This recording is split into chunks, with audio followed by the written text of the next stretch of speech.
അല്പമെങ്കിലും മാന്യതയുണ്ടെങ്കിൽ ഒരിക്കലും ഈ പണി ചെയ്യാൻ പാടില്ല. എത്രത്തോളം ബുദ്ധിമുട്ടിയപ്പോഴാണ് ഇവിടുത്തെ നാട്ടുകാർ ഈ ഫ്ലെക്സ് ബോർഡ് വെച്ചത്? ഇത് വായിച്ചു നോക്കിയാൽ തന്നെ നമുക്ക് മനസ്സിലാകും.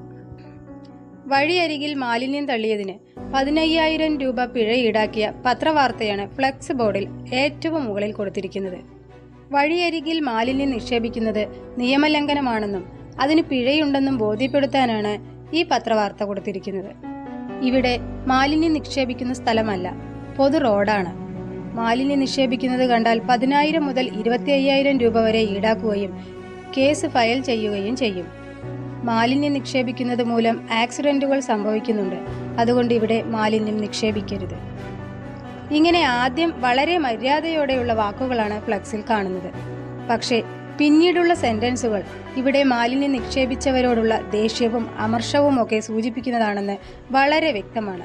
ഇവിടെ വേസ്റ്റ് ഇടുന്നവന്മാരും അവരുടെ കുടുംബവും നശിച്ചു നാശമായി പണ്ടാരമടങ്ങി ഇല്ലാതായി പോകട്ടെ എന്ന് നാട്ടുകാർ ശപിക്കുന്നു എന്നാണ് പിന്നീട് കൊടുത്തിരിക്കുന്നത്.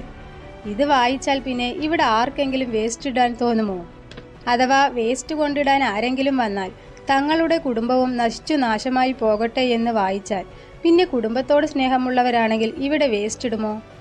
പക്ഷേ എന്നിട്ടും ഏതോ കുടുംബസ്നേഹമില്ലാത്തവർ വേസ്റ്റ് ചാക്കിലും കവറിലുമാക്കി ഇവിടെ ഇട്ടിട്ടു പോകുന്നു എന്നത് നമ്മൾ മലയാളികളുടെ മഹനീയ സംസ്കാരത്തെ എടുത്തു കാണിക്കുന്നു എന്ന് വേണമെങ്കിൽ പറയാം. ഫ്ലെക്സിൽ അവസാനം ഒരു സത്യവാങ്മൂലം പോലെ ഇങ്ങനെ എഴുതിയിട്ടുണ്ട്: ഇവിടെ മാലിന്യം നിക്ഷേപിക്കുന്ന ഞാൻ ഒരു തെണ്ടിയും നാണമില്ലാത്തവനും സാമൂഹ്യദ്രോഹിയുമാണ് എന്ന്. ഫുഡ് വേസ്റ്റും കോഴിമാലിന്യവും ഉൾപ്പെടെ ആളുകൾ ഇവിടെ ഒരുപാട് വേസ്റ്റ് കൊണ്ടിട്ട് ആ വേസ്റ്റ് തിന്നാൻ തെരുവ് നായ്ക്കൾ കൂട്ടം കൂട്ടമായി വന്ന് ഇതിലൂടെ ആളുകൾക്ക് വഴി നടക്കാൻ പറ്റാത്തൊരു സാഹചര്യം വന്നു.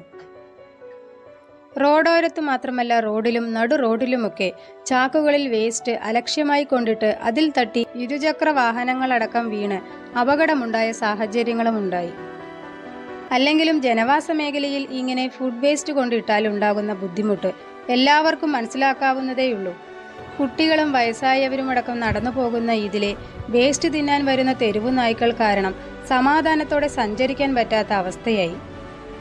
കുന്നോളം ഉണ്ടായിരുന്ന മാലിന്യം നാട്ടുകാരെല്ലാവരും ചേർന്ന് സംസ്കരിച്ച ശേഷമാണ് ഇവിടെ ഈ ഫ്ലെക്സ് ബോർഡ് വെച്ചത്. നായ്ക്കളെയൊട്ട് കൊല്ലാനും പാടില്ല.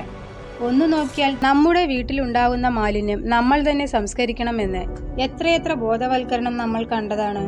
എന്നിട്ടും നമ്മൾക്ക് ബോധം വന്നില്ലല്ലോ എന്ന് റോഡോരത്ത് പിന്നെയും പിന്നെയും കുന്നുകൂടിക്കൊണ്ടിരിക്കുന്ന ഈ വേസ്റ്റ് കാണുമ്പോൾ വളരെ വിഷമത്തോടെ ഓർത്തു പോവുകയാണ്.